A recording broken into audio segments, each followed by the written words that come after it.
With great love and respect in my heart, I welcome you to this beautiful Sunday morning.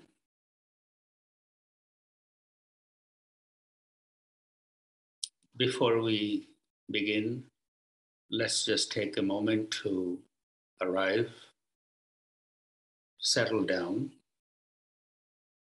Just find a comfortable place to be.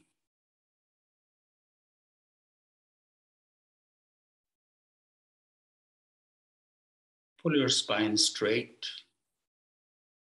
Open your shoulders.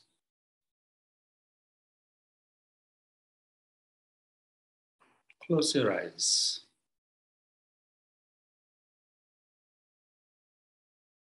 Lighten your mind.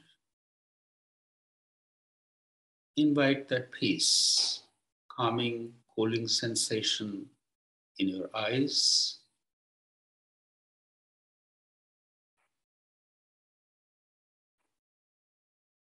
Relax your facial muscles. Just think of a beautiful flower opening. Your facial muscles just relaxing.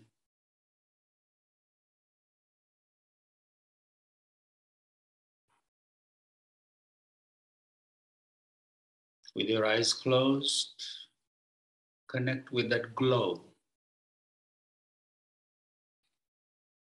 all around your face.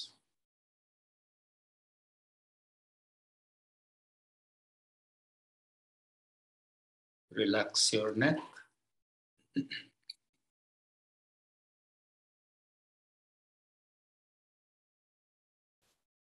Shoulders.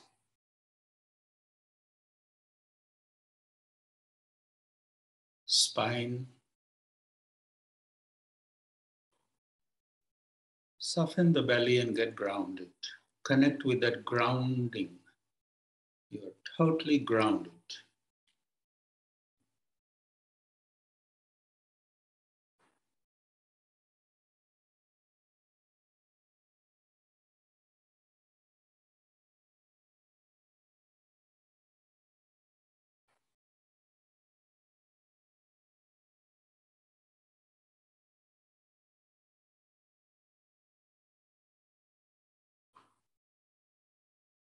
Let everything settle down. All the restlessness, all the anxiousness just settles down like sand settles in a glass of water.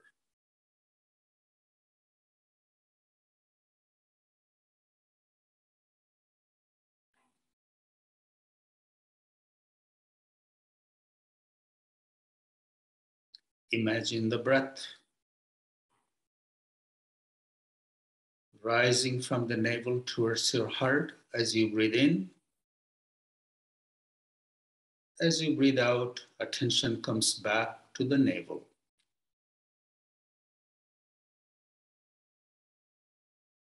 This vertical movement of your attention with each in-breath and out-breath.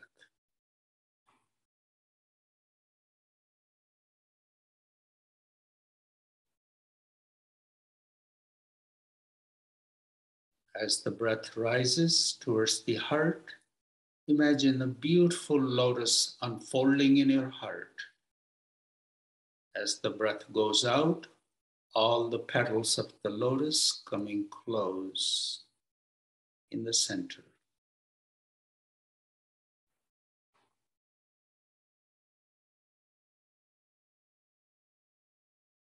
Hold this image of opening the heart lotus with the in-breath and closing of the lotus with the out-breath.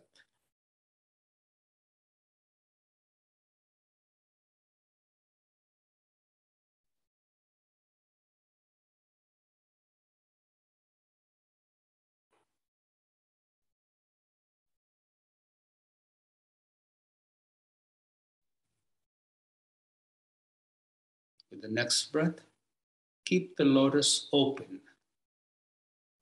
Keep it open, let the breath do its own thing. You focus on the opened lotus of the heart.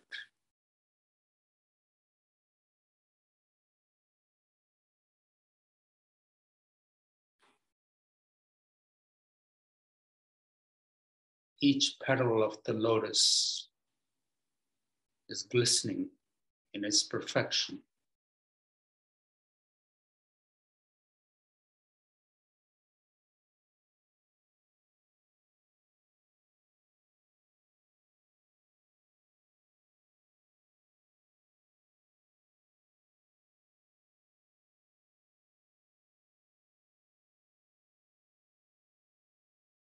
No tension of any kind in your body. You're sitting there with the open heart lotus, lotus of the heart.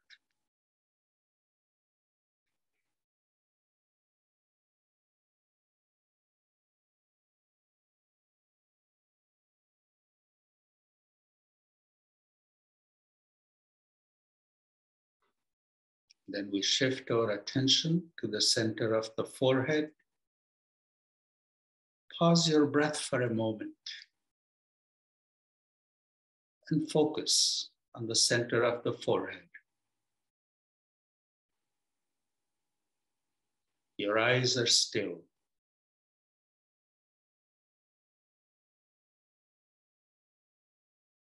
And release the breath before you tense.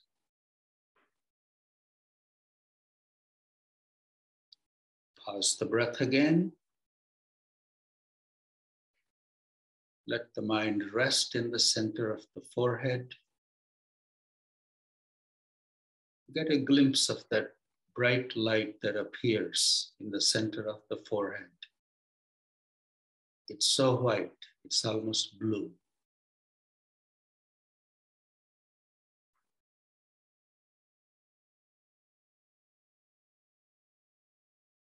You are aware of the stillness of your eyes. So is stillness of the mind.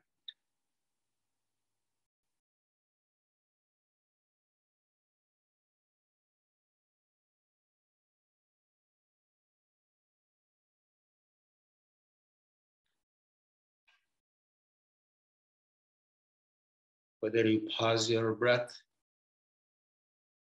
after inhalation or exhalation doesn't matter. Or in the middle, just pausing is important. Pausing of the breath, stillness of the eyes, stillness of the mind.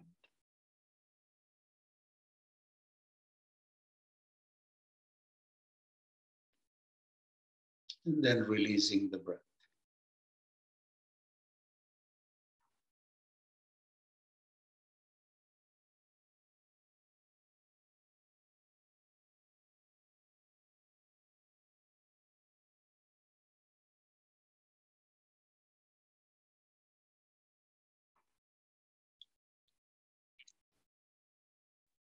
And slowly open your eyes. Thank you for taking this time. Any little time we take to cleanse our mind is very precious.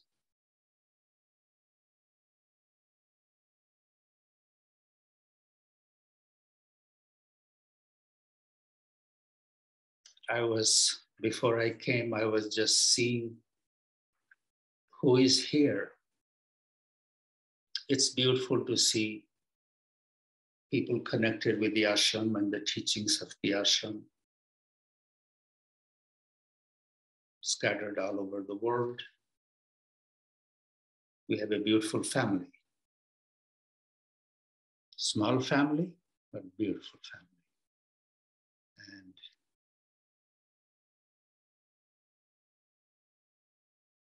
I was thinking about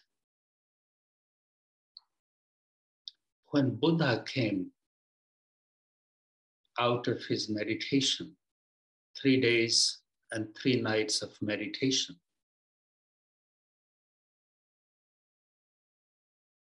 the first thing that he uttered was, "There is suffering."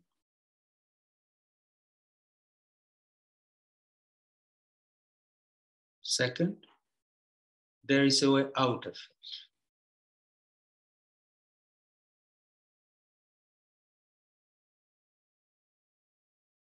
So first we acknowledge that there is suffering. Taking this human birth is a suffering in itself.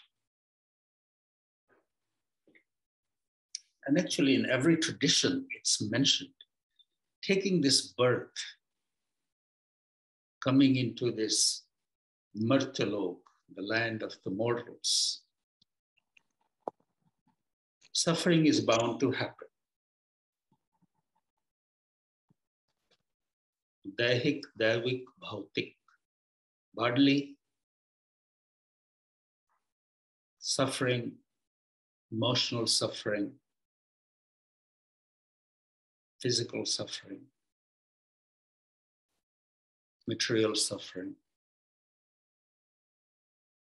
Ups and downs are bound to happen. So first we acknowledge, yes, there is suffering, but not get stuck there. There is a way out of suffering.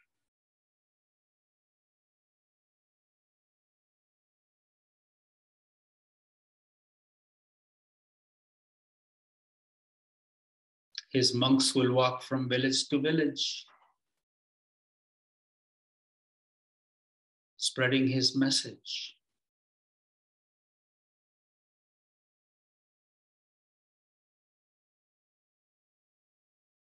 Beating drums, chanting.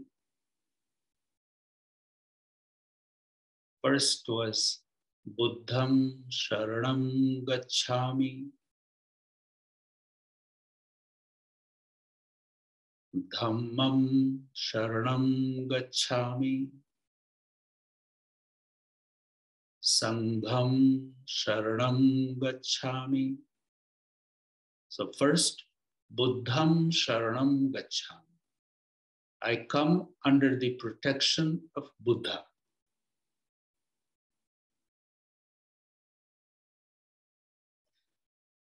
Replace the word Buddha with something higher.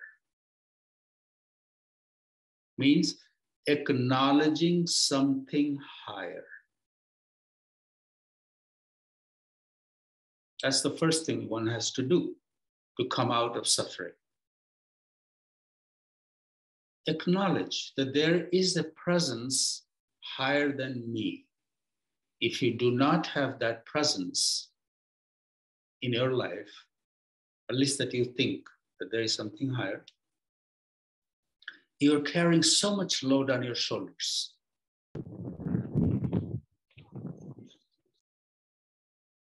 If you truly acknowledge that there is a higher presence that you can bow before,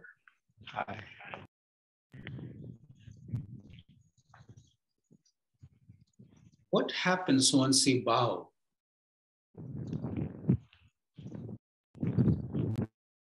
Any load that you are carrying on your shoulders rolls off.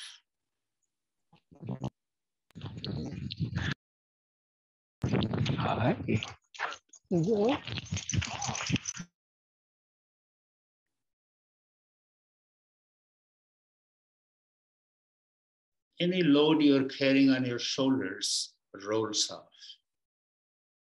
If you do not have something higher, you just think there is nothing, it's just me, my problems, my challenges, I have no place to put it, then you are walking with that burden. If we have a place where we can just go and put our head down, any load, whatever the burden is, in that moment when I'm bowing, is rolling off my shoulders. There is no mystery, there is no secret, there is no thinking is just putting the head down. What a relief it is when our forehead touches Mother Earth in total surrender. Total surrender. That, oh Mother, just even Mother Earth,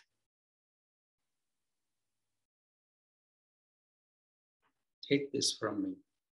Even having that notion that I'm just touching my forehead, all that is weighing on me is going to the earth. Acknowledging something higher. I'm just translating those Buddha's 3 teachings in a very simple, practical way.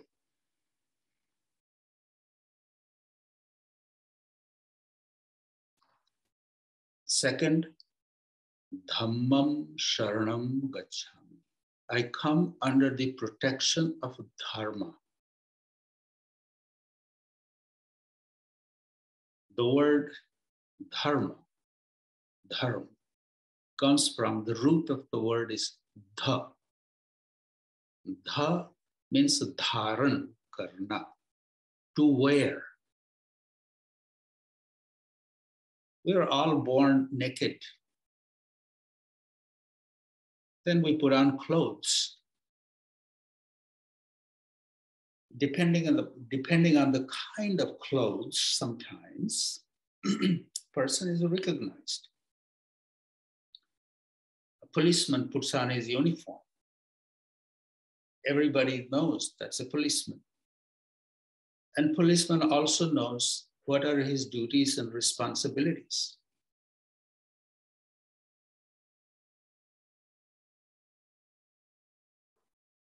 Same way,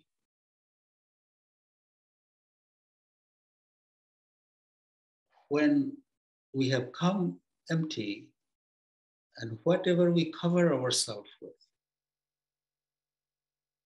that gives us an identity, that gives us a purpose, a role to fulfill.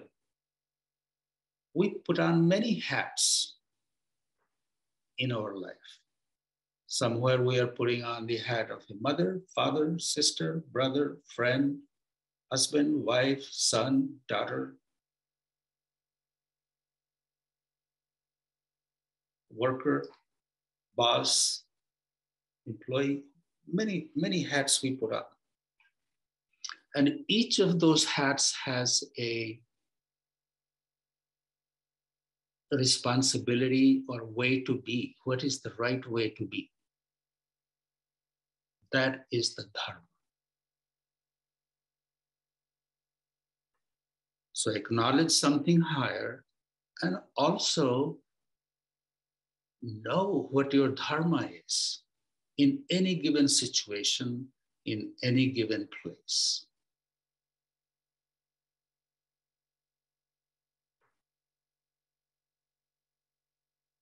If we do not follow our Dharma, suffering is created.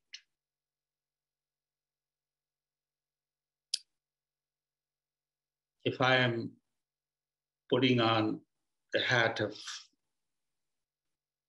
just take any relationship. If I'm in the role of a father or a mother,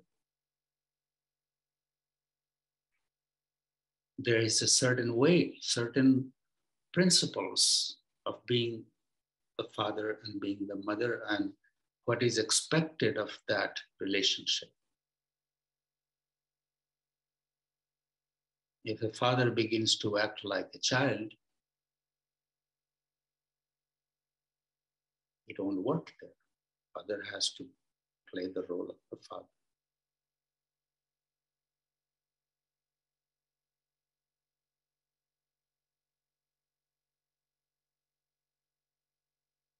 Every situation in life has a dharma.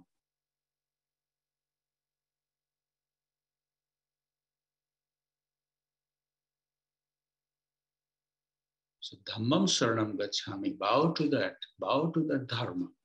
Maybe it's very uncomfortable sometimes to play that Dharma, but we have to bow to it, we have to surrender to it and honor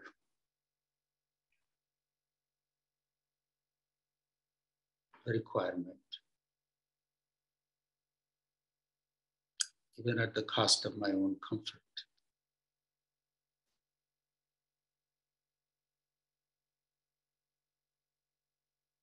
There is a beautiful text, Ramayana. You may have heard, some of you, the story of Rama.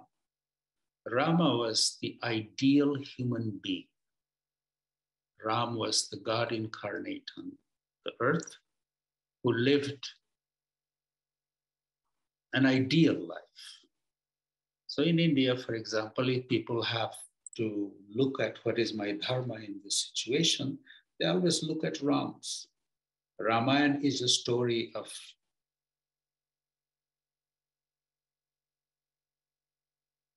Rama. But in that book, in that text, every character is there and every character is playing the ideal role.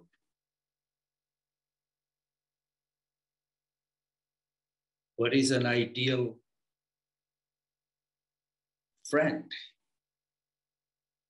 What is an ideal brother? What is an ideal sister? What is an ideal enemy?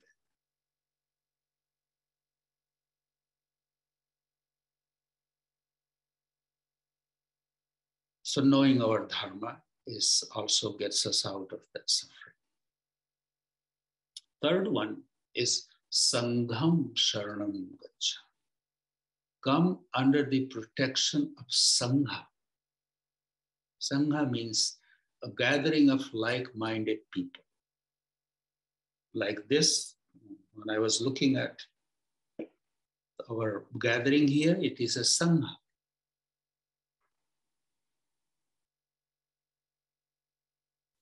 When you may know what you are devoted to, you may know your dharma, but being a human being, we slip, we forget. When the times are a little tough, we pull back in our own shell, isolate ourselves. And I have seen it, many people, when the time is a little tough, they just go back in their cocoon, they isolate themselves, cut their any kind of communication. But actually, that is the time to avail yourself to the company of the like-minded people.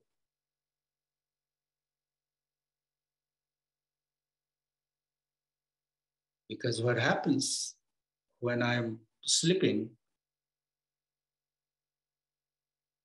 when I avail myself to the company of other like-minded people, maybe some inspiration comes my way. If I'm just closed in my own little space, I keep going on in our own mind because the negativity is snowballing. So in Kali Yuga, in this day and age, the company we keep has been given much importance. Maybe I don't go out in these big social gatherings, but at least have one or two or three or four people that you can reach out to, you can talk to.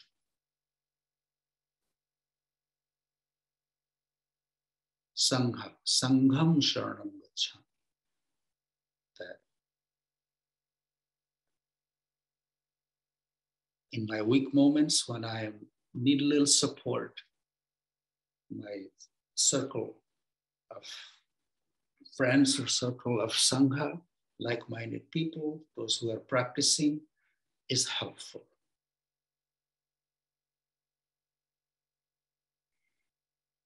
All these three require a little effort to keep our connection. If I have acknowledged something higher every day, I have to make a little effort to keep that connection very vibrant. My dharma, it's very helpful to every day ask myself, what is my role in the world? What am I doing to strengthen that role? Or whatever role I am in, am I living to its highest? Keep looking at that. No matter what situation I am in, no matter what relationship that I am in the middle of, always looking at that, am I living the highest? If not highest, can I just fine tune it? Can I raise the bar a little bit more?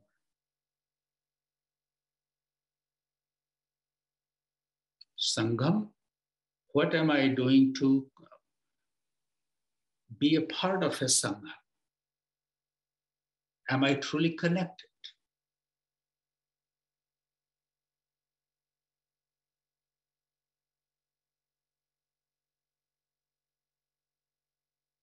What kind of effort I make to strengthen that connection or make it a little bit more present in my life?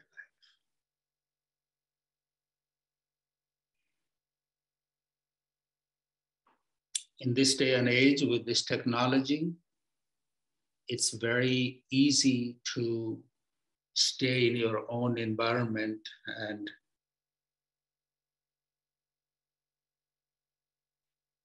not reach out. So this is very good that we sit here and we see in our own way. But may this not be the only way I work towards being a part of a Sangha. The friends that we have, circle of friends that we have, it's very important to reach out and touch base with. Particularly after this pandemic, I have been hearing so many times, so many people, this pandemic, and I was really closed in and I was going crazy, this and that. So we as human beings, we do need connection with people, like-minded people.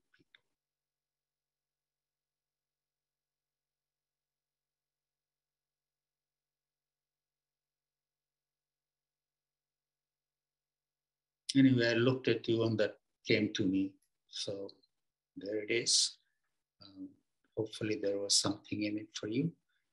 Today is full moon.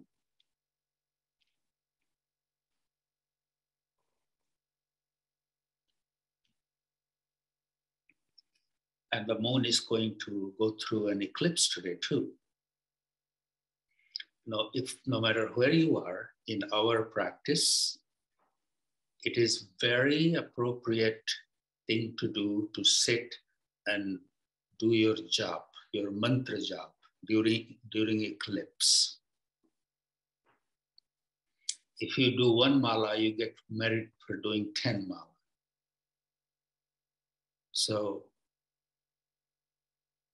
and usually people don't look at the moon that is in eclipse. I don't know what the reason is. Maybe there is a scientific reason.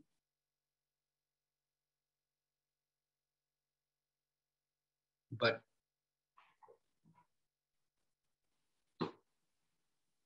in India, in the yogic tradition, they do not recommend to look at the moon that is in eclipse. Maybe the light coming from there could be harmful. Even the food, after an eclipse, if there is any food in the fridge, even that's discarded. Or food, not in the fridge, but the food, at least we had no fridge. But any food that was cooked and was left in the kitchen, it was discarded. And people would go to take bath in the rivers during the eclipse. So why that tradition was started, I couldn't give you a perfect example of it, but it came down, it was handed down from the Rishis and who were the scientists of their own time.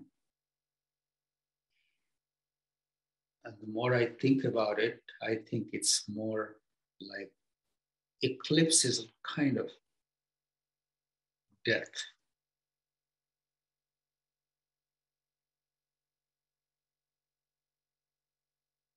But then it comes out of it. But during that time, when it's in eclipse, all the energy is not very healthy. And probably that's why people would go and stand in the river and wash themselves, bathe themselves from all the rays that were falling on the body.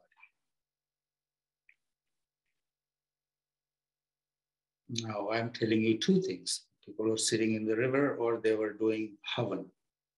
They were doing fire ceremony, or they were sitting in their room inside doing their job.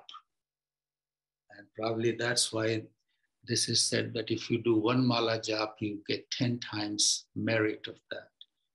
Just to give you a little more incentive to be indoors, not look at the moon or the sun, whatever is in eclipse. But here we go and look at the moon and we look through those glasses and people do cheer and fireworks. But if you look at it in a way, the moon is being eclipsed. It's going through hard time. If the moon is going through hard time, why am I cheering? Anyway, we can talk about that, and I'm sure you have your own idea, but I just shared with you what I had learned. So eclipse time is very special time, and if you are at home and no matter where you are, if you could do a mala or two jap, you will benefit from that. Thank you all for listening, and I'm here. I would love to hear what's on your mind. And it's a wonderful way to connect every week. Shannon, please invite any questions. Thank you, Babaji. So if you'd like to ask some questions or speak with Babaji, you can chat me, and there's actually already a couple of questions. The first question is, isn't everyone's dharma to use our time most efficiently to awaken? That's definitely our first individual dharma towards ourselves. Yes, there is a dharma towards others, but dharma towards ourselves is to work towards your self-awakening. And Baba used to say, let the dharma of each individual be to live in a way that you find place in others' heart. To live in a way that you find a place in others' heart. What a beautiful dharma that is, that no matter who you are with, can you be in a way, can you live, interact, that you find a place in their heart.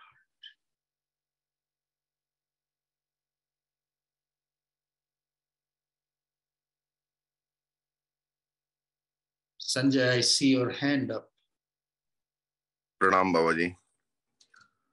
Babaji, today is the eclipse day, so the havan which we do is during the course of the eclipse or before, after, or what is the recommendation? During the havan. So the course of the eclipse. Yes. And the entire time. Just do one round, whatever time it takes. That's one. Okay. Okay, Babaji. Thank you, Babaji.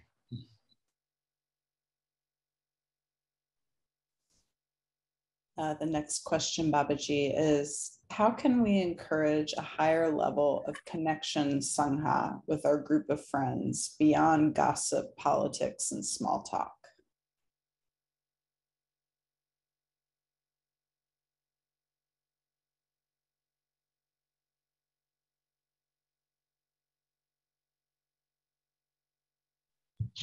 It always is very helpful when you come up with, just by putting it out, any particular teaching that has been ringing in your head or that has been with you throughout the day or a week. So when there is a group of people that we are talking about,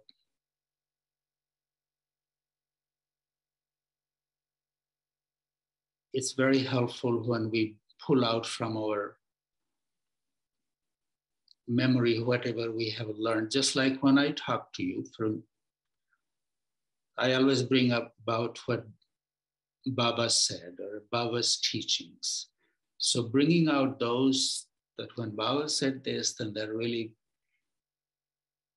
stuck with me or made sense. So when we start going out to use less chatter, it's good to bring in one of the teachings, and that brings everybody again in the remembrance.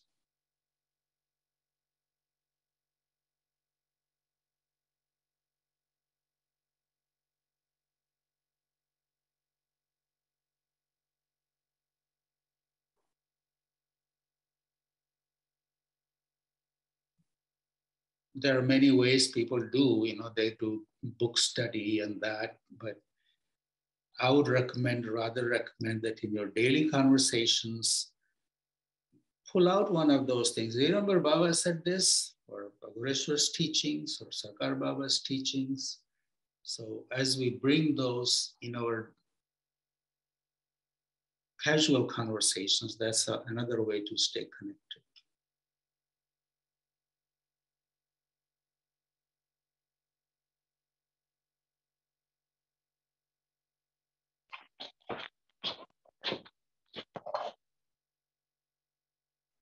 Babaji, I was struck as you were talking by the Dharma of the enemy, and there's a question about that, or about enemies, and that is there appear to be a lot of enemies in the world right now. So how do you deal with your enemies, and how do you not create separation, judgment, fear, and hate with your enemies?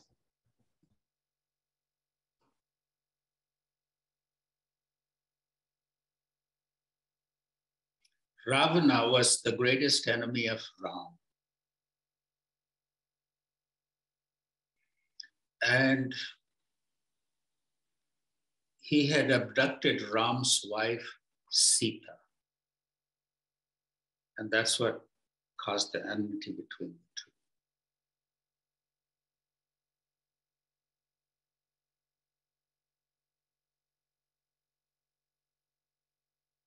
And Sita always lived in Ravana's heart. So as you read the scriptures, Ram couldn't just shoot in his heart because Sita was present in there.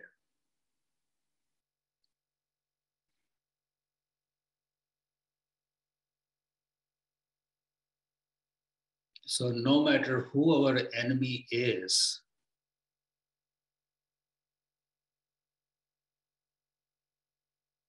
can we have a little place for that enemy in our heart?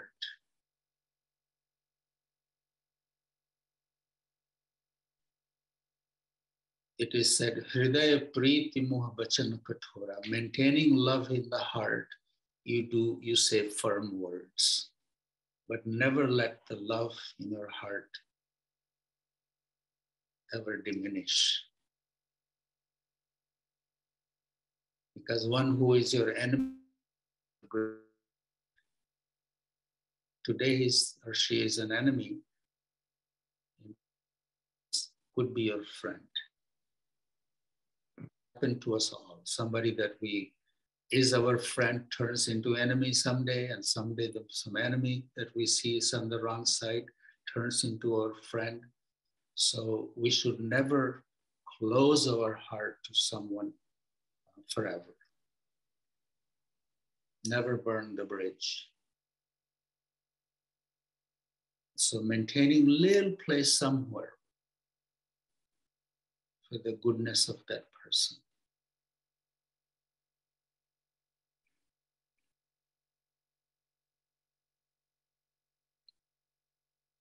No matter how bad your enemy is, there are certain things that you will not do to harm them.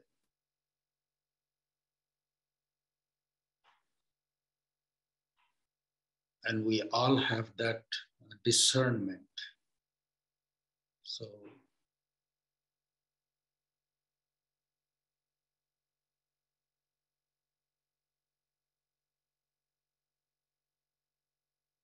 and having the discernment is really honoring yourself. So you may think of somebody as your enemy, but that can change.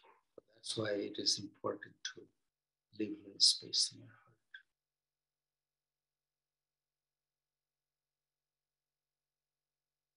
Be human, be angry, but not be 100% angry.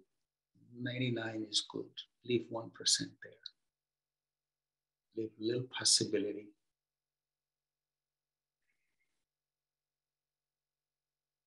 And it's interesting, you said there are so many enemies. Why don't we have more friends than enemies?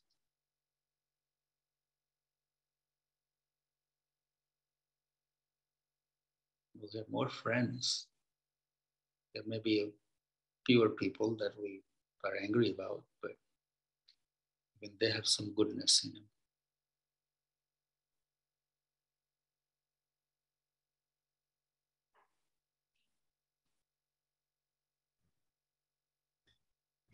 There's an eclipse question. Is chanting recommended during eclipse? Do whatever you want, just don't stare at the moon for too long. Sing, do your meditation. Don't eat at that time. Yeah, I think that should be definitely honored. If you're not, then you'll be looking at the moon and eating your chips and ice cream, whatever.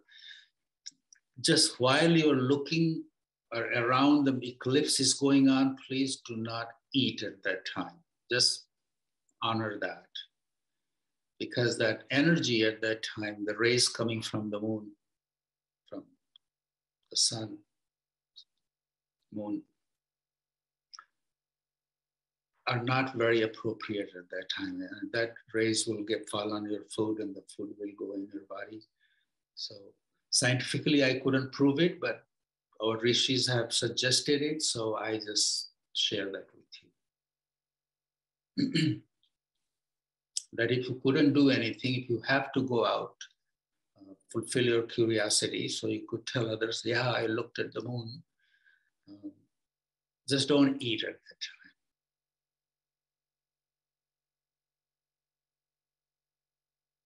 And maybe you can look at wherever you are, when the moon is in that eclipse, you could postpone your meal after that or maybe before it. And it's a nice little observance. Make it an observance out of it.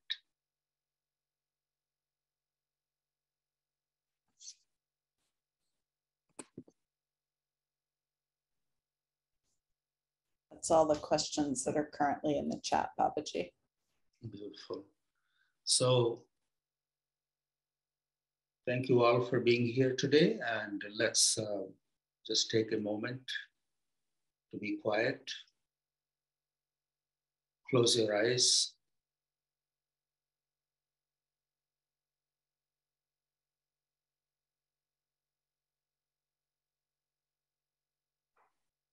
Pause your breath wherever it is for a moment.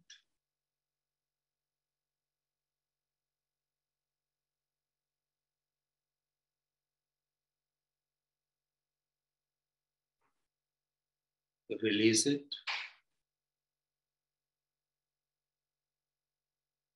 Pause the breath again and connect with the heartbeat.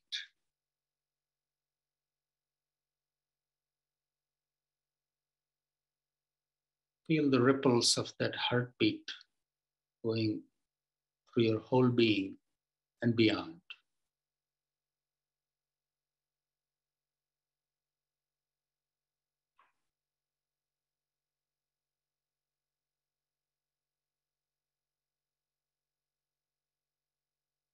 Release the breath.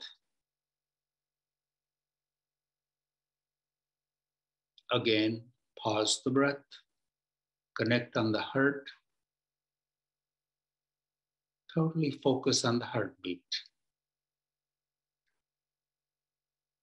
Each beat is so clear.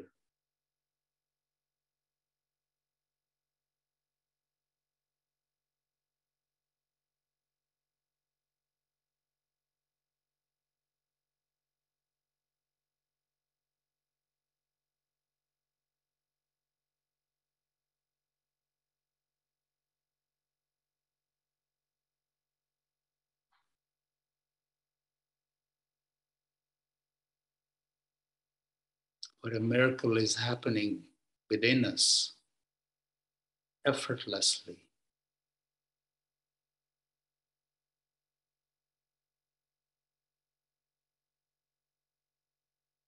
Sometimes just taking a little time to be with that heartbeat,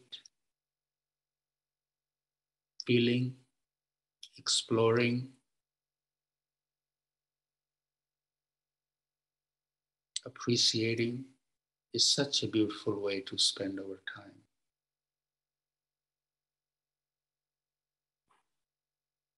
Our collective heartbeat.